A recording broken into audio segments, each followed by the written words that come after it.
Raw was live this week from Sacramento, California, and the big story of the night was, can they coexist? Yep, they did that again, but of course this was the week before the draft takes full effect. Next Monday, this is the Raw roster officially. But of course this is things you might have missed, and before we get started, make sure you've liked the video, it really helps it out on YouTube, and subscribe to the channel if you are new. The main event of Raw definitely was match of the night. Charlotte Flair versus Bianca Belair for the Raw Women's Championship. And yes, it ended in a disqualification as Charlotte used a steel chair. I'm okay with it. It left Bianca looking strong. Kind of a dull finish, but the match itself was great. Charlotte Flair shed some blood during the match, and that may have caught the attention of Alexa Bliss, who posted this gif to Twitter. And after what Charlotte Flair did to Lily back at Extreme Rules, we did wonder what is next for Alexa Bliss. What kind of character could she return as? And one of the favourites was just the dark Alexa Bliss that we previously got before the Lily stuff came around. With that gif, I wonder if she was hinting at that. I mean, was it seeing Charlotte's blood that made her want to post that gif? I've got to say maybe, because if you look, remember on this gif, like, there's the image right there on your screen. She has the makeup down the side of her face, pretty much the same as what Charlotte did, just with the blood. So could we be seeing a vengeful Alexa Bliss coming back to Raw very, very soon? I hope so. I really hope so. This is, again, The Miz. Of course, it's Grease Week on Dancing with the Stars, and Miz took to Twitter to show off his hairdo. You know what? Miz is really throwing himself into it. Fair play to him. The hair looks great.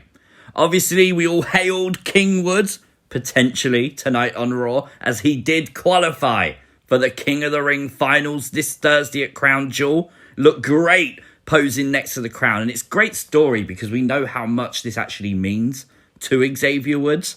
We now know the final will be Finn Balor versus Xavier Woods. That match is going to be great. And we got a small little preview tonight. A lot of tension building up. Of course, Xavier Woods doing the whole Finn Balor entrance. I thought that was quite fun, but I think Balor took exception. Could we be seeing Balor turning heel a little bit here? He pulled Xavier Woods off that stage. This was unlike normal Finn Balor that we see, so it's definitely possible. And talking of Crown Jewel, today we got a first look at the Crown Jewel stage and arena setup. It looks massive. Looks like it's going to be a good show. We've already done predictions. They are up on the channel. We dropped them on Saturday. It's over like 20,000 views already, so thank you so much for the support. But if you haven't watched it, it's there. Go check it out. But I gotta say, tonight was really cool with a backstage segment they did with the New Day when Xavier referenced King Mabel, of course, former King of the Ring winner Ken Shamrock, and we'd better not forget, King Booker. I love King Booker, so that was really cool. I think WWE should do more throwbacks like that. That was fun. But this week, Doudrop did indeed do the drop as she defeated Shayna Baszler. Shayna was going for the chokehold to win the match to qualify in the Queen's Crown tournament, and Doudrop literally rolled over, got Shayna onto her back, got the pinfall, and we are officially getting Doudrop in the Queen's Crown final. We did get the confrontation with Zelina. We know that's the match for Queen's Crown. I'm okay with this. I think Shayna would have been a better winner, in all fairness, but the way Doudrop won is believable. It's fine, and I'm interested to see who wins the tournament.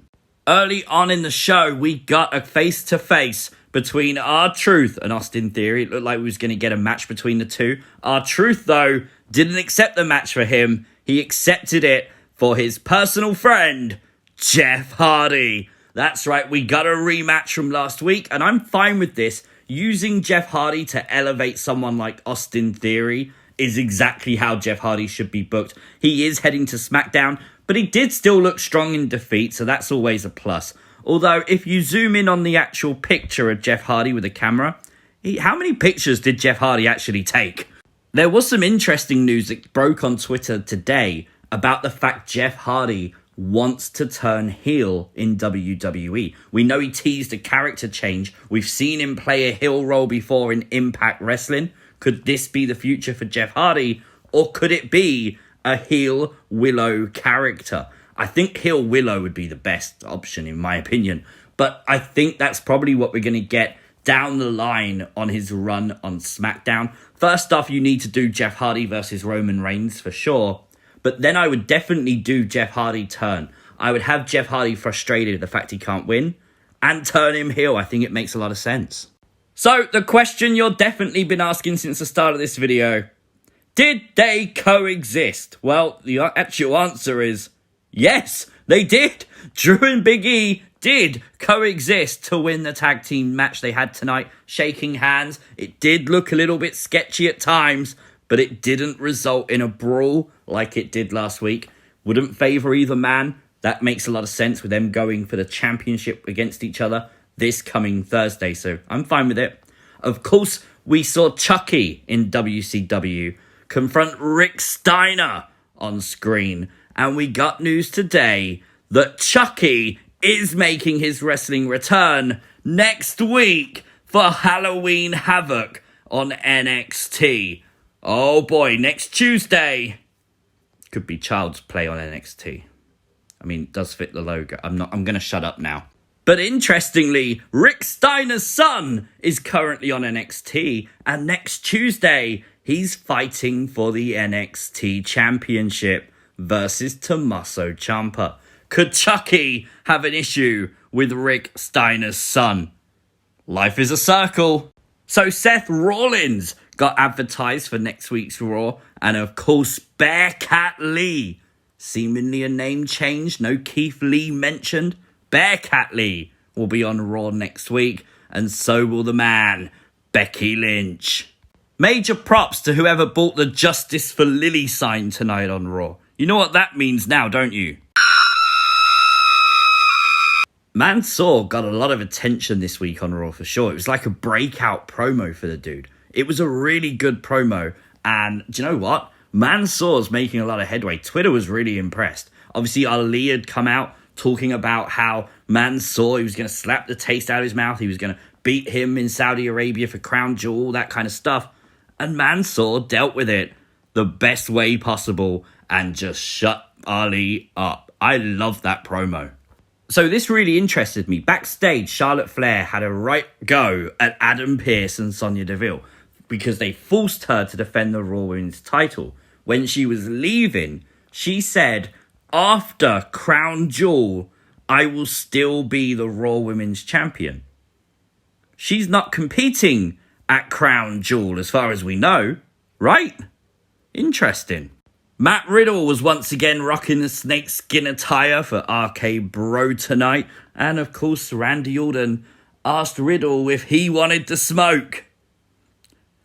That was probably the best placed line Raw's done this year.